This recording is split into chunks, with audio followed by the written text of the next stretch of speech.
A ideia é... Então, a gente está aqui hoje no grupo de estudo, né, da comunidade de LGPD. No dia 22, quinta-feira, de 9 às 10, a gente vai estar aqui falando sobre o Office 365 como solução para uma parte da gestão de crise. E sou eu hoje o facilitador, né, o Pedro Henriques.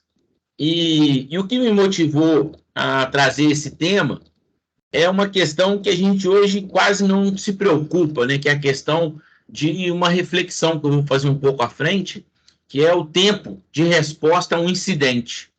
E alguns incidentes, eles são fortes, né? A gente tem falado muito sobre o ransomware, e eu entendo que o ransomware é uma crise que a empresa vive e que, eventualmente, o profissional liberal também vive, né? E é nesse sentido que a gente, se a gente souber fazer as perguntas certas para imaginar uma crise no futuro, significa que a gente pode ter uma solução. E aí, eu estou aqui agradecendo, né? Sempre, eu acho que eu sempre gosto de começar agradecendo por quem está aqui, e que seja um motivo de inspiração e aprendizado, né? Da mesma forma que a gente inspira a questão do aprender, né? Sobre Lei Geral de Proteção de Dados, a gente também inspira para o esporte, né? E aí, essa é uma foto agora já nesse início de inverno, né? Do céu limpo. Esse horário aí é próximo de 7 horas da manhã, no alto de uma serra aqui, que são as serras de Minas, e é um lugar que a gente também fala muito sobre turismo, então é uma questão que tem influenciado muito as pessoas. E aí a gente tenta inspirar com a hashtag Turismo em Foto. E da mesma forma, na Lei Geral de Proteção de Dados, focando aí nessa questão da solução. A ideia... O que o meu... foi. Como responder um ataque digital ou uma falha no computador. Por que isso é importante? Porque, às vezes, essa pergunta ela pode motivar aquilo que vai acontecer, né? Aquilo que vai ser preciso de planejar. Porque, por exemplo, se o seu computador hoje parar de funcionar, o que isso significa? Se o seu... além do seu computador parar, se a rede da sua empresa parar, como é que isso vai se comportar? Quanto tempo você pode ficar parado? Então, são perguntas que, eventualmente, se feitas, mesmo por leigos, ela pode suscitar questionamentos que vão ser respondidos de forma técnica, alguns com investimento, outros com apenas atitude de resolver problemas, né? Não de manter a solução, né, a falha, né? E aí, a questão de gestão de crise pode ser, no momento de um nervosismo, a gente não ter soluções boas, soluções razoáveis, né? Como se falasse que o nervosismo ele não é um bom conselheiro, né? Então, na hora que a gente olha para uma queda, você vai falar assim, como que se resolve isso? Você vê que, por exemplo, na Bolsa de Valores, quando as quedas estão avassaladoras, tem um break. Esse break significa o quê? Para as pessoas pensarem, o que está acontecendo? Será que justifica essa perda monstruosa? Então, ela tem um break, depois um outro break, até que ela dá um break em definitivo. Se continuar naquela condição, isso vai abrir no dia seguinte, para que as pessoas pensem. Só que, eventualmente, se você tem uma fila de caminhão para faturar, se você tem o financeiro querendo fazer pagamento das contas e o computador parou, a conexão com o banco deixou de existir, tem que estar documentado. A gente vê muito isso quando a gente vê filme de ficção e o cara está lá na nave, lá no espaço, e aí ele fala o seguinte, pega o manual e vamos ler o manual para ver como que a gente vai resolver os problemas. Porque foram previstos antecipadamente aquilo que poderia acontecer e aí ninguém precisa de tomar decisões intempestivas ou improvisar. Normalmente, improvisar é a solução. E aí, eu gosto de representar aquilo que eu estou falando, né? E a gente, normalmente, para estar comentando aquilo que acontece. Se a gente planeja, a gente alinha as ideias. Se a gente não planeja, a gente faz um rabisco. E aí, é um modelo de falar o seguinte, nós vamos para uma direção boa ou nós vamos para uma direção que a gente nem sabe qual que é o resultado que vai acontecer. E se a gente faz isso com planejamento, isso significa que a gente possa estar, na hora de um incidente, resolvendo, mesmo nervoso, de acordo com o documento que foi feito quando a gente estava calmo, quando a gente tinha tempo para pensar, quando a gente tinha tempo para planejar, e aí a gente vai acionar as pessoas certas, a gente vai acionar os ativos certos, os processos certos, aqueles que realmente resolvem problemas. Então, pensar preventivamente sempre é muito bom. E um deles, né, que é o que me motivou aí no caminho da gente estar aqui falando hoje um pouco sobre o Office 365, é isso. O backup, e claro que se tem backup, tem restore.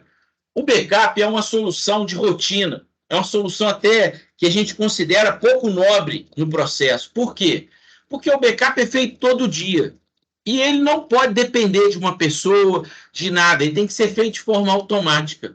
O máximo que você tem que fazer é analisar o log que, na hora que encerrou o backup, o que aconteceu. Porque o log pode virar para você e falar o seguinte, olha, tinha um arquivo aberto, eu não consegui fazer. Tinha um arquivo corrompido, eu não consegui fazer. E aí você vai lá manualmente e procede aquela cópia, né? E refaz a cópia de forma manual. Mas na maioria das vezes ele tem que ir lá e falar o seguinte, ó, backup concluído com esse, tudo certo. E aí, a parte que realmente importa, que é o restore, ele tem que ser testado pelo menos uma vez, a cada período que você vai determinar. Por quê? Porque o restore é o lugar que fala o seguinte, olha, aquilo que a gente previu de backup está sendo feito. Às vezes, quando a gente faz backup de uma biblioteca muito grande, pode ser que você deixou de fora um diretório, pode ser que você deixou de fora um banco de dados, pode ser que você deixou de fora um determinado documento. Então, você precisa de colocar no teste de restore mais pessoas para monitorar, principalmente quando você acabou de configurar, você virar e falar o seguinte, olha, nós reformatamos o backup da empresa, reformatamos o backup daquele usuário, e aí alguém tem que testar. E o ideal é que mais de uma pessoa teste, porque às vezes uma pessoa só não vai fazer o teste correto. Então você precisa de várias pessoas para que faça, porque o restore é realmente o lugar que você testa aquilo que você vai fazer rotineiramente. Então o restore não é um procedimento de rotina, ele é um procedimento de alerta. E ele é a salvação da vida se eventualmente der uma pane. Então, quer dizer, alguém tem que estar fazendo essa parte do restore com preocupação e com relevância, com importância, porque é ele que vai garantir que tudo que foi feito vai ser recuperado. E aí, como a gente está num ambiente de nuvem, isso. A gente está num ambiente de nuvem e às vezes as pessoas nem sabem onde é a nuvem. E aí, de novo, vou voltar a falar do Office 365. A nuvem da Microsoft chama office.com. Se você chamar o endereço office.com, você vai estar colocando isso em questão, né? Você vai para aquela sua nuvem. É claro que você vai para a nuvem da Microsoft. O que diferencia a sua nuvem da Microsoft é o seu login, que daqui a pouco eu vou estar falando um pouco mais da credencial. Mas quando a gente está falando de nuvem, então a gente não sabe onde que está. E isso pode ser um conceito. Ontem o Dante estava aqui me alertando, porque às vezes a gente não sabe em que lugar que esse dado está sendo armazenado. É verdade. A gente está aqui falando uma camada de usuário, não está falando uma camada de técnico. Então, às vezes, a gente tem que virar e falar o seguinte, aonde que a Microsoft está armazenando isso? A Microsoft existe, a Microsoft do Brasil, e provavelmente ela tem aqui, tanto em São Paulo quanto Rio de Janeiro, algum backbone. Mas a gente pode ir mais a fundo. E, normalmente, essa informação ela está obscura na camada de usuário, onde o usuário consegue lidar. E isso tudo que eu estou contando são, tanto para o backup, quanto para o restore, quanto para o compartilhamento, quanto para a colaboração, são atividades que o usuário tem capacidade de intervir, de influenciar e de gerenciar. É claro que essa parte, aonde que está a nuvem, o máximo que ele vai saber é o office.com. Aonde que isso está realmente, ele não vai saber. Mas talvez essa informação precisa da equipe técnica vasculhar e questionar o suporte da Microsoft. Mas no nível do usuário, isso vai passar batido. Então, o que ele precisa de saber? Simples. Aonde que estão os dados dele? No office.com. E aí vai abrir uma tela de login e senha. E hoje, por acaso, o João teve essa experiência aí, quase que ele não entra na nossa live, porque pediu login e senha para ele e não era para ter pedido, né? Então, por isso que eu coloquei o link novamente e aí ele entrou, deu tudo certo. Porque quando a gente está compartilhando uma informação, igual eu estou fazendo aqui, usando o Teams, que também faz parte desse pacote da Microsoft, a gente consegue compartilhar as informações e até colaborar, que todo mundo pode interagir. Quando a gente está fazendo produção, usando um aplicativo, o Word, ou Excel, ou qualquer outro aplicativo dentro da estrutura da empresa, a gente tem que estar também a nível de usuário, facilitando se aquele documento está privado ou se ele está compartilhado, e com o botão do mouse, né, você vai compartilhar com mais alguém ou descompartilhar ele, então você vai dar mais privacidade. Então, saber onde é que as informações estão é importante. E o Office 365, voltando a falar um pouco mais do backup do Restore, existe o OneDrive, e aí eu vou estar falando do OneDrive agora. São esses aplicativos. O OneDrive é a nuvem, é ele que é o Office.com, para que a maioria... É o dashboard, né, onde está todo o painel da Microsoft de serviço, produção, compartilhamento e colaboração, que permite até 1 tera de arquivos armazenados. Então, concentrado em várias telas, porque aí o que está atrás da tela que a gente vai usar, porque você pode estar usando o PowerPoint integrado com o Teams, igual eu estou utilizando aqui. Você pode utilizar o OneDrive com o seu servidor de arquivos, que é um propósito para ele, e você explorar no seu C. Então, ele vai estar instalado lá, e tudo que tiver no seu C, automaticamente vai estar na nuvem. E como você pode acessar via web, é claro que você vai estar testando o Restore de forma forte, né? Aquilo que você salvou no seu computador, você pode ver no seu celular, e aí quando você está trabalhando algum documento, a sua equipe também pode te permitir isso. E aí, essa é uma informação que o Office 365, ele traz tanto para fazer o backup e o restore, quanto para fazer o compartilhamento com gestão de acesso. Então, o controle de acesso no login é importante, mas também a gestão de acesso dos seus documentos que você está criando são importantes. Então, tudo isso conecta com a gestão de crise, que eventualmente você pode falar o seguinte: alguém deletou, eu preciso de recuperar alguma coisa que foi deletada, porque deletar significa só apertar o del em cima de um arquivo e ele vai para a lixeira. Mas o OneDrive te permite voltar uma imagem de ontem, uma imagem de anteontem. Então, isso é importante. A segunda coisa é que se o seu computador parar de funcionar, você vai para um outro computador, vai lá, office.com, e vai estar tudo disponível para que você trabalhe. Então, a sua equipe é muito legal estar operando nisso. E aí, eu vou fazer um comentário, que eu já estou terminando, que já são 9h17, né? E a condição do Office 365, ela é um pouco mais forte na hora de você falar o seguinte: eu consigo compartilhar com outra pessoa fora da minha equipe? Tem algumas coisas que sim, tem algumas coisas que a Microsoft ela meio que trava. Então, você precisa de ir mais profundo para poder compartilhar com equipes externas. Já quando eu estou usando o Google Drive, isso é mais natural, porque todo mundo tem Gmail, né? E aí, é uma das questões que em algum momento nós vamos fazer uma reflexão. Será que usar o @gmail como uniforme de credencial, de expor na internet a minha figura, ou tá em condições de falar o seguinte: olha, eu estou em dica.com, o Dante está 2001 informática, então quer dizer, cada um tem que ter um uniforme para se autorrepresentar, uma equipe, né? No caso, a gente é da Indica. E aí, o Office 365 ele vem para resolver esse problema da gestão de crise, porque ele é um facilitador. Se o seu computador parar, você volta a trabalhar imediatamente. A sua equipe também. E isso vale para todas as estações de uma empresa que tiver a licença do Office 365 dessa forma. Então, ninguém perde o e-mail, ninguém perde o espaço de trabalhar, de produzir, de colaborar.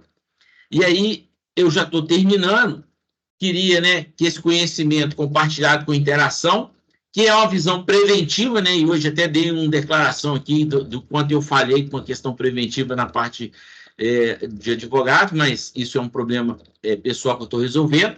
Eu sou o Pedro Henriques, né, líder na Indica e membro desse Conselho da Comunidade de Lei Geral de Proteção de Dados, e vou deixar isso daqui como reflexão para que a gente fale aí ao longo da nossa reunião até às 10 horas, quanto tempo você pode ficar sem trabalhar ou produzir? E eu estou falando de você ou o seu negócio, como provocação. Se a gente não pode ficar tempo nenhum, a gente tem que tomar atitudes para que isso não aconteça, né? Então, como que você vai resolver o problema se o seu computador parar, se o seu sistema corromper, se você for atacado por um vírus? E assim, eu estou terminando aqui e já pedindo desculpas aí, que eu sei que o Orozinho vai falar assim, mas você não rodou a vinheta. É verdade, não rodei a vinheta. Dante, você está na sua vez aí. Ô, Pedrinho, excelente explicação aí. A gente entende que o Office 365 é uma ferramenta extremamente poderosa e pode solucionar o problema das pequenas, médias e grandes empresas, né? Ele já vem fazendo isso, dando toda a segurança necessária. Só fazendo alusão ao que você falou, o que eu conversei outro dia, é que o Office 365 ele faz compartilhamento de dados externamente, ou seja, internacionalmente. Então, na hora da adequação, isso tem que ser levado em consideração. Mas minha pergunta não é essa. A minha pergunta é o seguinte: na verdade, é uma discussão. Existem vários tipos de Office 365. Então, obviamente, um Office 365 que chama Family hoje, que é a pessoa física, não serve para uma empresa.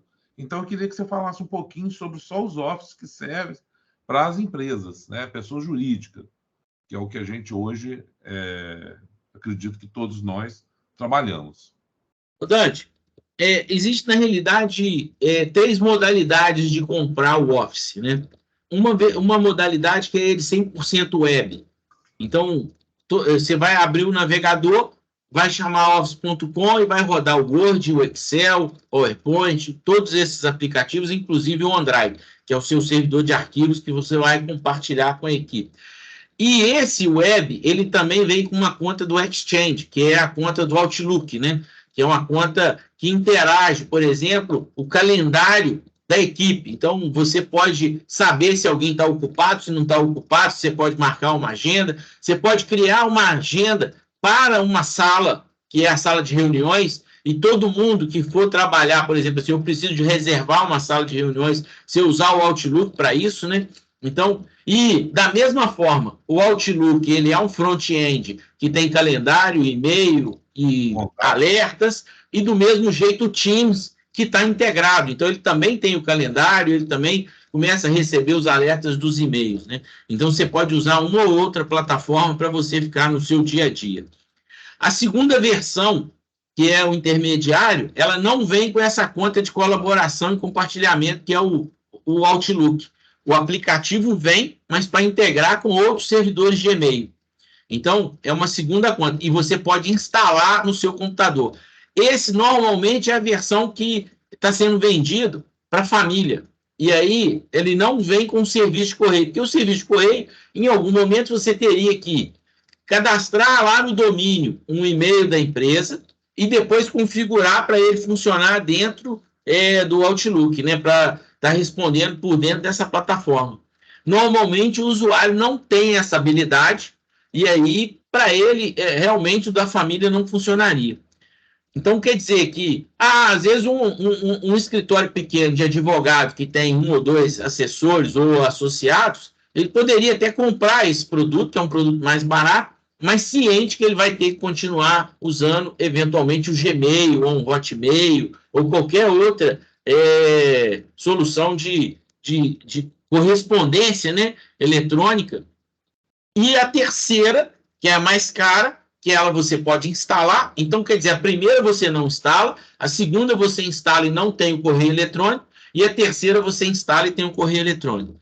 A diferença de preço da primeira para a última, com o dólar do jeito que ele está hoje, está em torno de R$ 37,00 por mês por usuário, para uma versão que deve estar em torno de R$ 99,00, a última, que fala disso. Então, para empresas que, inicialmente, eu acho que a versão de 37 resolve. Para quem é mais hard, em termos de Excel, que precisa de usar um Excel mais pesado e aí vai ter que rodar na máquina, você pode ter uma compra híbrida. Você compra, por exemplo, 3 web e 1 que vai instalar na máquina para aquele cara que vai usar o Excel de forma mais robusta. Que a parte de Word, as funcionalidades na versão, no aplicativo web vão rodar perfeitamente.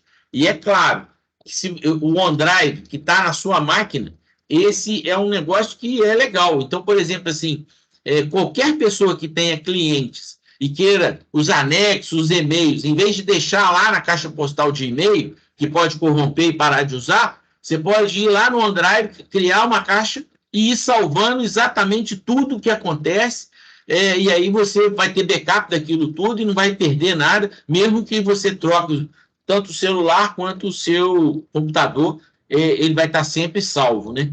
Então, essa é uma condição. Beleza? Fantástico. Se ninguém tiver mais nada para falar, eu vou contar uma história do Office 365, que é a questão do OneDrive, que vira servidor de arquivos. Servidor de arquivo, na história, era um hardware. É um servidor que de hardware, ele ficava lá na empresa, que ninguém punha a mão nele e que todo mundo utilizava.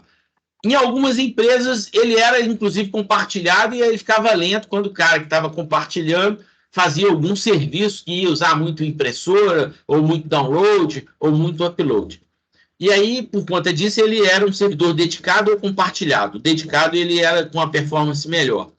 E aí, o OneDrive, ele é um servidor que é dedicado e está na nuvem. Então, se 10 pessoas estão utilizando e compartilhando coisas, eu posso estar acessando qualquer informação de alguém que escreveu, e aí nessa sequência, como se fosse um servidor. Eu vi aí que o José Antônio levantou a mão, mas e aí abaixou. Se quiser falar, tá de boa, tá? Pode abrir o seu microfone aí, José Antônio, e falar. Ele escreve José Antônio, mas eu sei que é o Zé Tó. Apresenta pra gente como Zé Tó e depois vem com o pseudônimo, né? É o contrário. Não sei por que minha câmera não funcionava, não está ativando aqui, mas tranquilo. Mesmo sem câmera, deixa eu fazer uma pergunta, que foi a pergunta fresquinha de ontem. Né? Primeiro duas, né?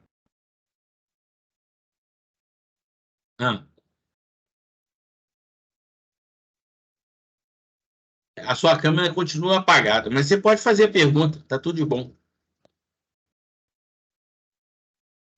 Aí, apareceu você.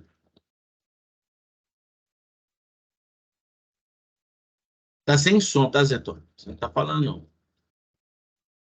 Enquanto o Zé Tó vai estar arrumando lá, então essa parte de servidor de arquivos é uma questão importante, mesmo porque quando a gente fala de estações na empresa, às vezes as pessoas armazenam coisas no C, e dessa forma eles vão estar todos sendo backupeados. E com um facilitador que é compartilhar. Então, quando você compartilha, você permite colaboração. O que significa colaboração? Você escrever simultaneamente num texto. Então, por exemplo, eu posso ter uma planilha de Excel que eu vou escrever simultaneamente com mais uma pessoa, eu posso ter um Word que eu estou, por exemplo, qualificando uma pessoa que eu estou fazendo um contrato e alguém colocando lá um anexo que precisa de um compliance ou de uma conformidade. Ou, da mesma forma, fazendo uma apresentação e a minha responsabilidade é uma parte técnica e de outra é da parte contábil ou comercial, e isso tudo está sendo escrito a 2 mãos, a 3 mãos, e ainda sendo auditado por uma outra pessoa. Então, quer dizer, é um facilitador, uma colaboração, como se a gente estivesse trabalhando na mesma mesa e várias pessoas escrevendo simultaneamente no mesmo documento, e ele nunca vai se perder, porque todo mundo está tendo acesso a ele. Conseguiu aí habilitar aí, Zé Tó?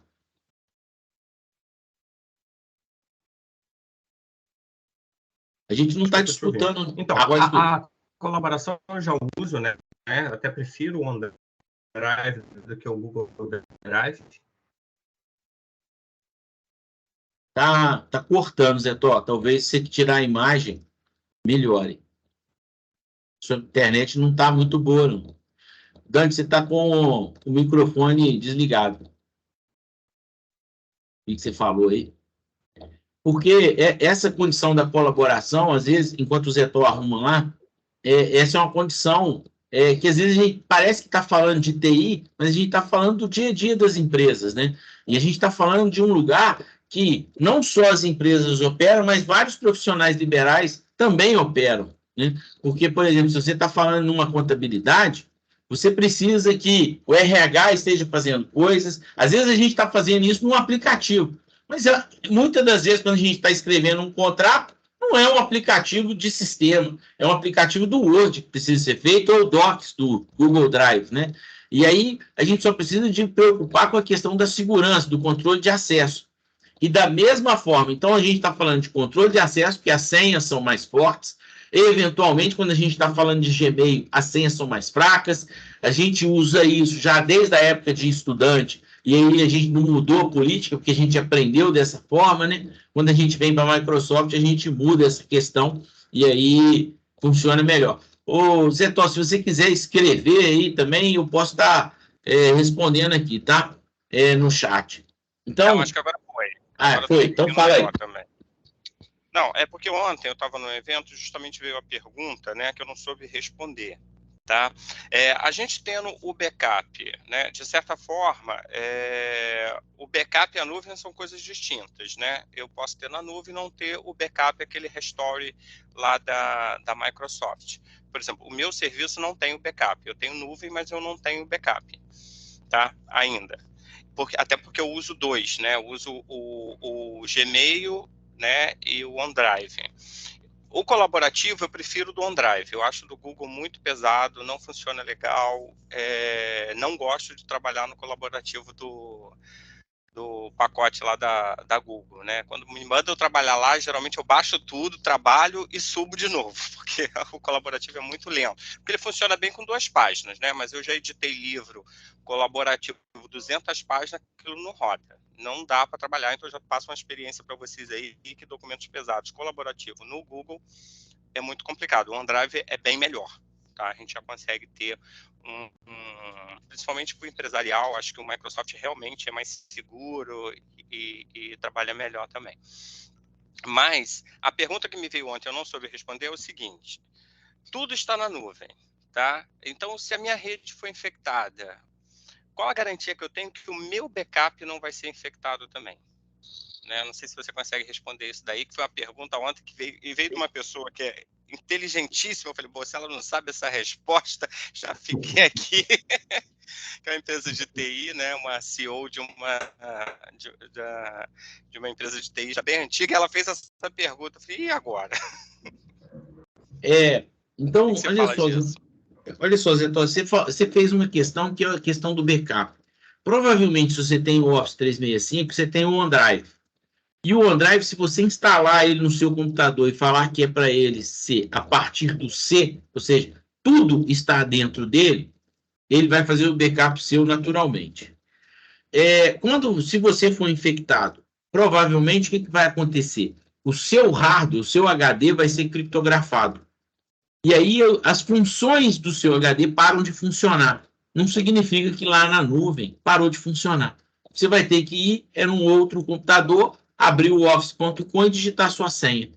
O que acontece é que, se, por exemplo, assim, na medida que a infecção acontece, ela é igual um War, né? Aquela brincadeira do War, né? Ele vai conquistando parte a parte dos seus espaços, né? E ele vai criptografando e deixando de ter sem uso.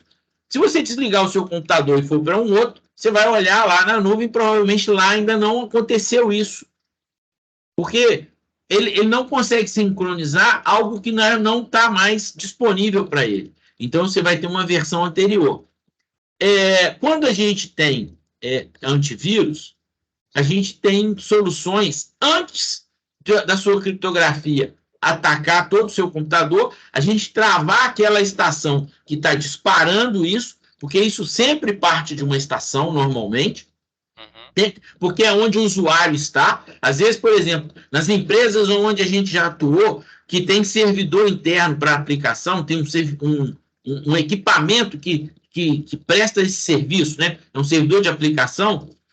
A estação começa a criptografar, aí depois as outras estações começam a criptografar, até criptografar o mapeamento que estava apontado para elas. Não significa que vai criptografar todo o HD do servidor, mas só aqueles que estavam lá mapeados, endereçados lá.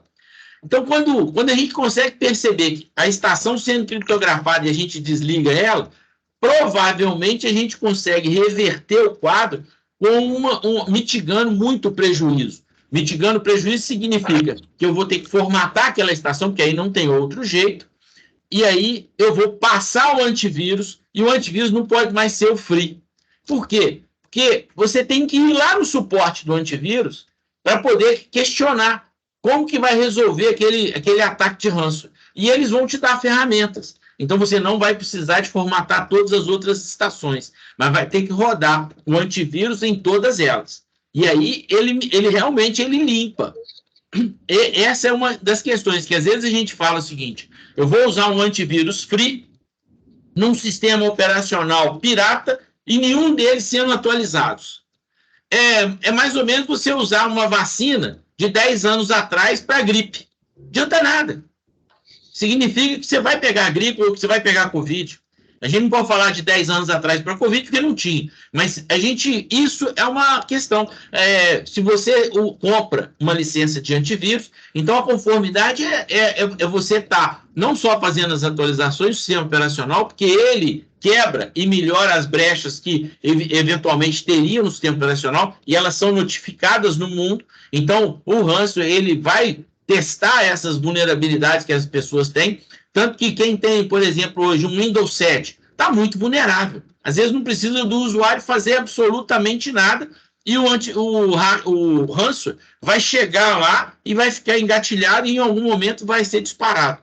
Então, quando a gente está falando de backup, é por isso. Você tem o backup, provavelmente, você só tem que instalar na sua máquina. E o OneDrive, ele é fácil de fazer isso. Você vai lá e fala assim, quero sincronizar. A partir daí, ele salva lá e ele te pergunta como é que você quer que configura, se é a partir do C ou de algum diretório.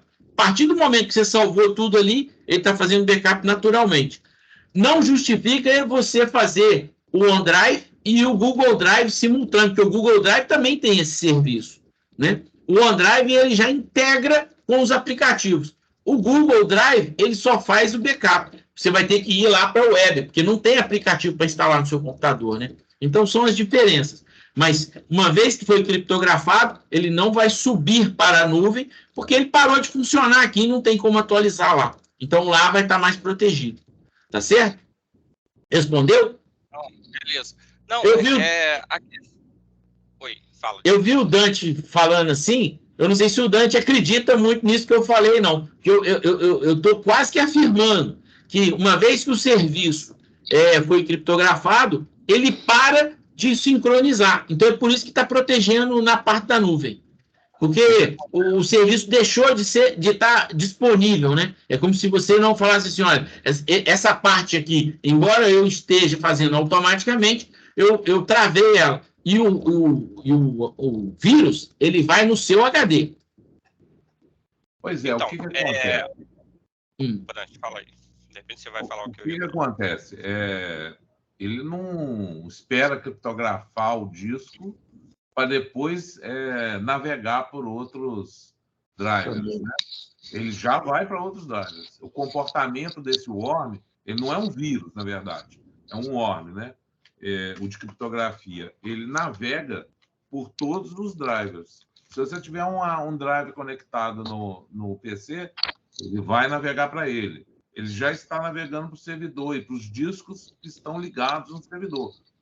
Muita gente utiliza um sistema que não pode ser chamado de backup, e sim de cópia, de colocar um disco externo no servidor, ou alguns discos externos. O ORM vai para lá e ele vai para a nuvem também. Tá? Ele não espera criptografar um disco para ir, ele já está indo, porque a sincronização da nuvem disco é em tempo real. Entendeu? O Marcos, eu acho que é Marcos mesmo, quer ver? O Marcos colocou uma informação aqui, Marcos Mesquita. Um link aí, ó, e ele está colocando aqui recursos de mitigação e recuperação de RAM fornecido com o Microsoft Office. Então, ele tem aqui uma condição de restaurar.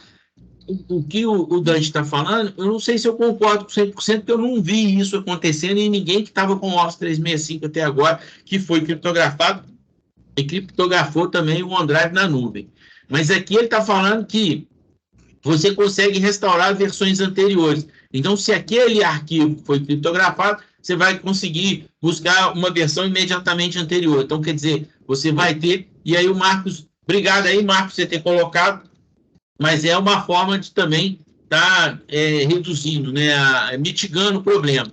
E é claro que, além de mitigar o problema, a gente tem que estar pensando no seguinte, a pessoa tem que ter um antivírus? Tem que ter. Então, tem que ter uma licença de antivírus paga. Tem que ter um sistema operacional pago? É ideal, porque aí ele também vai ser atualizado. E aí, os serviços do backup vão rodar melhor. O Orozinho está ali na fila, ali, ó. Pode falar aí, Orozinho. E obrigado, Marcos Mesquita. Então, essa situação de backup, restore, primeiro só um pequeno lembrete. Essa situação de backup já deveria ser algo assim, extremamente dentro da cultura de segurança de todo mundo. Eu me lembro quando eu operava aqueles computadores imensos, no final de 74, né, já vai fazer lá 50 anos, a gente fazia backup. Né? Eu trabalhava de madrugada, 3, 4 horas da manhã, quando terminava todo o serviço bancário, o que era básico, eu tinha que fazer mesmo, a última coisa era backup. Né? E fazer o restore disso, muitas vezes, salvou simplesmente a pátria, salvou a empresa. Né? A gente fazia 2 backups, aquelas fitas desse tamanho. Né? Demorava quase 1 hora para fazer backup. Então, isso é uma coisa, isso antes ainda, é uma coisa básica, que todo mundo faz backup. Né? Na época que nem se pensava em ter notebook, ter computador pessoal. E até hoje a gente vê empresas médias, empresas grandes, né, pecando pelo backup. Né? Agora, vindo para o presente, isso que você falou, Pedro, e o que o Zé Tó havia levantado, o que o Dante comentou, esse pessoal que faz ataque, algum tempo atrás, já faz algum tempo, eles já perceberam que se a empresa ela faz bem a lição de casa, ou seja, manda para a nuvem, faz backups, etc. Quando for atacada, os arquivos forem criptografados, né, ela fica tranquila. Então, ela tem um backup de hoje de manhã, ela tem backup de ontem à noite, vai lá, baixa, tudo bem. O que esse pessoal, para evitar isso, tá? Tipo assim, olha, eu vou infectar a tua máquina, vou tomar as providências, né, de inibir a tua máquina, né, criptografar os arquivos. E o que eles pensaram? A primeira coisa que vai fazer, vai tentar fazer um restore. Então, ele não vai, primeiramente, atacar a sua base principal, né, os seus arquivos principais. Ele vai primeiro verificar quais são as ligações que você tem, né, para evitar que você faça o restore. Então, a primeira coisa é atacar aquilo que pode te salvar. seja a nuvem, seja os backups externos, né? Então, ele tolhe você primeiro por fora e depois ele ataca. Aí você fala, eu tenho backup. Tinha, amigo. Tinha, porque ele já colocou situações, ele já colocou já colocou condições para você não fazer aquilo. Ou seja, para que o ataque dele realmente tenha um fator de sucesso. Então, isso está existindo hoje. Tá? Então, o pessoal ataca a nuvem, tá? Ataca os backups. Empresa ainda que faz o backup dela conectado, tá? Que é uma coisa assim absurda. Né? Um backupzinho, rapidinho, tal, de repente, mas você fazer o backup da sua empresa, que você faça lá uma semana, todo dia, é aquele momento que você faz numa máquina, você faz numa situação, né? Tem procedimentos para isso, que você faz desligado da rede.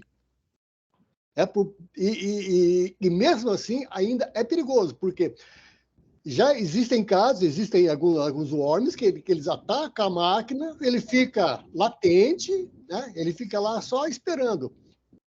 A função dele é só verificar as conexões que o computador faz. Conectou um pendrive, conectou um HD externo, ele vai lá e infecta. Fica quieto, não fala nada. O pessoal de TI nem está sabendo. Tá? Para quê? Isso é preventivo. Se a empresa faz a situação, ela cria uma condição preventiva, tá? Os atacantes, tá? Os hackers também faz isso. Tá? Então, é essa briga de gato e rato. Tá? Quem é mais esperto em toda a situação? É isso. Eu gostei, o exemplo que você falou, é muito incrível isso, né? Se discutir backup dos dias de hoje, né? Um negócio interessante. E é comum em pequenas empresas isso. A pessoa não tem a menor noção do que é um backup. Ele não tem backup do computador pessoal dele, ele não tem backup da empresa dele. Ou, como uma recente que eu fui ver, uma redezinha Windows. Não, mas aqui fica a gente backupeia tudo. Aonde? Naquele servidor ali. Eu falei, mas aquele servidor, não, o servidor, a menina está trabalhando ali. Então, ali fica o disco O. Todos os outros computadores jogam para aquele computador ali. E todo mundo no mesmo lugar, todo mundo brincando com o mesmo documento. Tive uma dificuldade muito grande para explicar para ele que aquilo ali, não, primeiro, que não era backup, já que está todo mundo ligado no mesmo lugar, na verdade era o mesmo computador, e aí você começa a outras questões, né, bacana aí que o Pedrinho falou sobre o Office 365. Aí você começa a sugerir esse tipo de trabalho, e aí esbarra no valor da cópia por usuário. Mas isso, R$80, R$90 por usuário, isso é muito alto, entendeu? Então, é tudo muito... Como as pessoas ainda estão brincando com os dados da própria empresa. Como estão brincando ainda com os dados da própria empresa. É assustador, que a gente vê nas empresas. Pois é, eu acabei de checar a informação aí, coloquei no chat, tá? Chequei na própria Microsoft e na Kaspersky também. Realmente infecta o OneDrive, tá? Já existem documentos que infectam a nuvem da Microsoft. Só que ela pode apagar, num caso muito pior, ela pode apagar o drive e fazer o restore dos arquivos no momento anterior. Então, é uma solução, né, Dante? Que facilita. Mas claro que... Pedrinho, só um instantinho, mas como o Orizebo colocou, o anterior também já pode estar. É uma briga de gato e rato. Não tem jeito. A chance... Mas o que eu queria falar era disso também. O restore é um serviço à parte. O fato de você ter a nuvem não quer dizer que você tem esse restore de backup. O backup é outro serviço. Não é automático. Eu ligo para a Microsoft, me dá o de um mês atrás aqui o meu arquivo. Isso não vai acontecer se você não pagar por esse serviço. O serviço é à parte. O backup é isso. Por isso, gente, que eu ainda prego a boa e velha utilização das fitas. Rotação de fitas.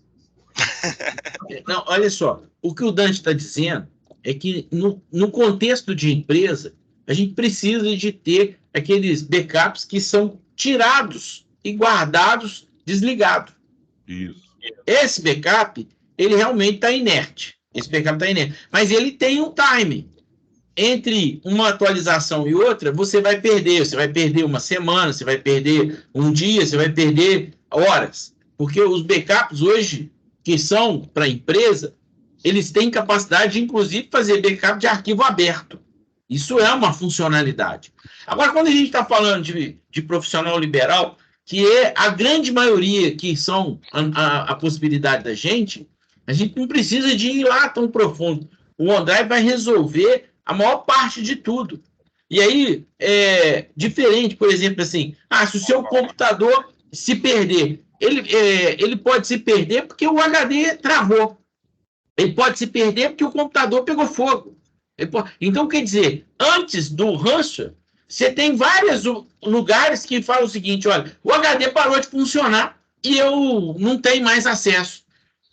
Meu computador queimou, eu mandei para manutenção. Isso é muito mais recorrente e vai atender, então, um número de 90% das ocorrências sem nenhum problema. Você virou e falou o seguinte, olha, meu computador parou de funcionar, eu vou ali, vou trabalhar no computador de um amigo e vou acessar o office.com e vou voltar a trabalhar. Então, 90% dos seus problemas já estão resolvidos.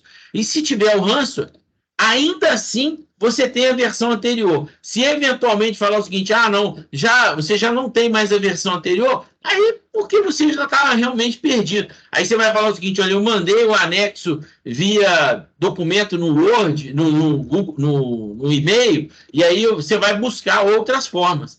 Então, quer dizer, a gente tem a chance do buraco? Tem, claro que tem. Mas antes de chegar no buraco, e aí você falou, a primeira versão do Office 365 hoje, ela não é uma versão que é cara.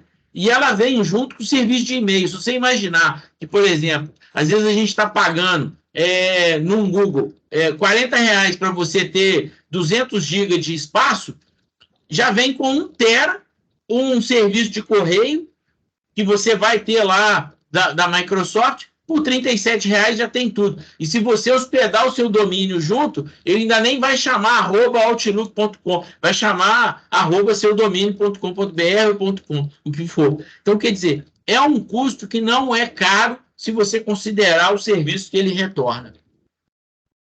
João, você levantou a mão aí, pode ir. Estou fazendo uma colocação e eu vou deixar uma pergunta para o Dante depois, para o Dante responder depois. Dante, eu não tenho ideia de preço, depois você me fala que eu estou baixar a mão aqui. Para pequenas empresas, o custo de fita, de backup, para fazer backup em fita. Você tem ideia disso? Não, é caro. Pedrinho, e outra coisa, para pequenas empresas, já há um bom tempo, a gente usa a gente faz parte da comunidade que a gente usa o Nextcloud. A gente monta uma rede privada para o camarada com o Nextcloud, com o Linux, e com todo o serviço de correio, Como é que chama a rede? Nextcloud. Nextcloud. A gente faz para o cliente, monta tudo. Inclusive, estamos montando uma agora. E você compartilha arquivos, você bota o drive C lá, ele sincroniza também de forma automática. Né? Tem bloqueio de ransomware, tem bloqueio de atualizar diariamente, constantemente, fica no automático a atualização de ransomware na comunidade lá. E tem esse poder de você acessar de qualquer lugar também. Mas, por exemplo, ele vem já com os aplicativos do Word e do Excel? Você abre tudo com o OpenOffice. Entendi. Perfeito. Existem várias soluções. Agenda colaborativa, tem... Perfeito. Provavelmente... Essa ferramenta, tá? Provavelmente, o que você está dizendo para configurar essa Nextcloud, você precisa de passar o nível de usuário. Então, você tem que ter um nível técnico para fazer. Sim. Essa é uma das vantagens que Microsoft, sem dúvida, é mais simples para o usuário final. Mas mais caro. A gente monta tudo, cria os usuários individuais, define as pastas que serão compartilhadas, ensina e pronto, deixa lá. Agora, o backup, de qualquer maneira, e o restore, tem que ter. Você tem que ter esses backups, igual o Dante fala. Por isso que eu perguntei de fita, mas você tem que ter aquele backup que você faz, como o Orozimbo frisou aí bem, de desconectar de tudo. Porque não tem jeito. O maluco, para ficar tentando pegar o arquivo ali, não vai faltar no dia a dia. Seja Linux, seja Microsoft, seja o que for, né? Não vai faltar o sujeito para ficar infernizando a vida alheia. E só para dar um exemplo, João, você falou aí do backup em fita. Backup em fita é um negócio que ele vai entrar em desuso pelo valor. Porque quando a gente leva o servidor para a nuvem, a gente acaba contratando esse serviço de backup lá, e o backup, você mapeia para fazer o backup no Data Store e depois desmapeia. Então, quer dizer, ele está ligado, mas ele não está mais conectado logicamente. Então, quer dizer, é como se você tivesse desligado ele da sua rede. Ele está vivo em algum lugar, mas protegido por conta disso. Agora, quando a gente fala em fita, em servidores locais, você tem que comprar o hardware, que é a fita, as fitas, que são várias, e além disso, o software. Então, e aí não justifica. É melhor você falar o seguinte: eu vou levar o servidor para a nuvem, que seja um servidor pequeno. E aí, lá na nuvem, você contrata um serviço de backup, que vai acontecer isso. Na hora você faz, aí você não usa mais a fita. Então, ir para a nuvem parece que é o caminho comum para quem precisa de racionalizar custo. Isso. O que a gente não tinha isso na época que a gente estava dinossauricamente falando lá há 20 anos atrás. Então, a gente usava muito o Arc Server. Eu preciso falar com o João sobre o Nextcloud.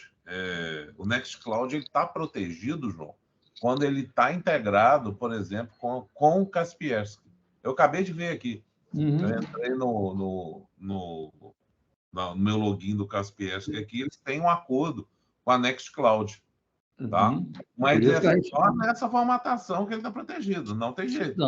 Não, aí é para o antivírus. Tem que pagar. Não, eu sempre sugere o Kaspersky, né? Eu falo às vezes. Kaspersky. A pronúncia é Kaspersky. É o nome do cara. Mas tudo bem, Kaspersky, né? Tudo tem problema. Mas, Dante, sim, tem que ter essa proteção, tem que ter. Mas, de qualquer maneira, a própria comunidade Nextcloud já tem o combate a ransomware, tá? Diariamente, atualizado diariamente. Diariamente tem versões novas. Diariamente. Mas, como tudo, vai ter brecha. Por isso que é o backupzinho à parte, separado, para você perder um dia de trabalho, ou 2, ou 3, ou uma semana, é melhor do que perder a história inteira da vida da empresa. Pois é, eu cito os casos aqui em Juiz de Fora das empresas de contabilidade que utilizaram antivírus baratos, empresariais mais baratos, que não tem a tal atualização a todo momento, né? Quando você paga um antivírus profissional, ele tem uma atualização a todo momento. E você ainda pode mandar um arquivo e voltar com a vacina, já que vai ser distribuída no mundo inteiro. Mas se você é parceiro, você ainda tem prioridade no envio. E o que é comum, né, em pequenas empresas? O camarada, quando compra os AVG da vida, o doméstico. Quando compra, quando não usa o gratuito. Antes do Orozimbo falar, essa questão de comprar o doméstico com relação à empresa, porque, por exemplo, às vezes a gente hoje fala do tamanho da dificuldade que existe prestação de serviço. Quando a gente compra uma versão profissional, um técnico de um lugar, ele monitora 100% da empresa. Quando você compra a versão doméstica, você tem que ir em cada uma das estações. Isso é uma questão muito de TI. Eu acho até que chateia, né, o pessoal que está aqui, que é do advogado. Mas essa é uma condição boa da gente estar falando. Qual que é a diferença de fazer uma compra profissional ou de fazer uma compra doméstica? E aí você compra domesticamente para a empresa. Está errado. É igual comprar um serviço de internet doméstico para a empresa. Está errado. Você vai comprar estatisticamente algo que não vai te atender. Orozinho, eu estou aqui terminando. Já são 9h50. Eu também já baixei a mão, mas não está baixando, tá? Não, baixou aqui sim. Orozinho, você está aí. Tá. Pedro, acho que seria importante para o pessoal aqui da área de TI saber duas coisas. Eu queria que você comentasse rapidinho, porque existe a hospedagem cloud gerenciada e não gerenciada. Queria que você fizesse essa relação. O que é um, o que é o outro, para entendimento geral. Quando a gente está falando de uma nuvem contratada como nuvem, que você vai colocar um servidor lá, você precisa de um técnico de TI para te dar suporte. Quando a gente está falando de uma assinatura do Office 365, você não precisa disso. Isso tudo está no nível de usuário. São conversas que estão numa camada que o usuário consegue administrar ou uma camada que o usuário não consegue, vai precisar de um suporte. E aí, é claro, que quando você contratar um serviço de nuvem que você precisa de um suporte, significa que você levou o seu servidor que estava na sua empresa, que precisava de um cara de TI, para um ambiente de nuvem, onde você tem algumas coisas que já vêm entregadas. Por exemplo, quando você tem em casa, você precisa de ter contingência de energia, que se faltar energia, você tem que ter um no-break. Isso na nuvem já vem pronto. Se você tem na sua empresa um servidor que vai prestar serviço para outras filiais, você precisa de uma internet de provedor, porque você está prestando serviço para outras filiais. Se você for para a nuvem, todos são filiais e quem é o provedor está na nuvem, que já é requisito também. Então, os serviços, quando você contrata para levar um servidor, são diferentes do que um aplicativo que vai rodar, provavelmente, para qualquer escritório de profissional liberal. O que a gente está falando aqui? De contadores pequenos, de advogados, e escritórios até 10 pessoas. O Office 365 tende a resolver a questão de legalidade do aplicativo, mas essa condição de compartilhamento, colaboração e até um conceito que não é backup, é sincronismo. E o restore, que não é restore, mas é recuperação de dados, porque você está trabalhando automático. Então, a gente, por conceito, quando a gente fala backup e restore, fica parecendo que a gente está colocando tudo no mesmo bolo. Mas o backup é uma função específica e o restore também. No Office 365 é sincronismo, mas ele também funciona como se fosse o backup e restore. Então, essa a questão. Respondeu, Rosinho? Sim, para mim não tem problema. É que eu fico preocupado que vários colegas nossos, da área de jurídica, e de repente tem alguma dificuldade, ver esse termo, algumas vezes, que é gerenciado e não é gerenciado, enfim, e pode ter essa dificuldade de entendimento. Da mesma forma, quando a gente vê um termo jurídico, a gente quer saber do que se trata.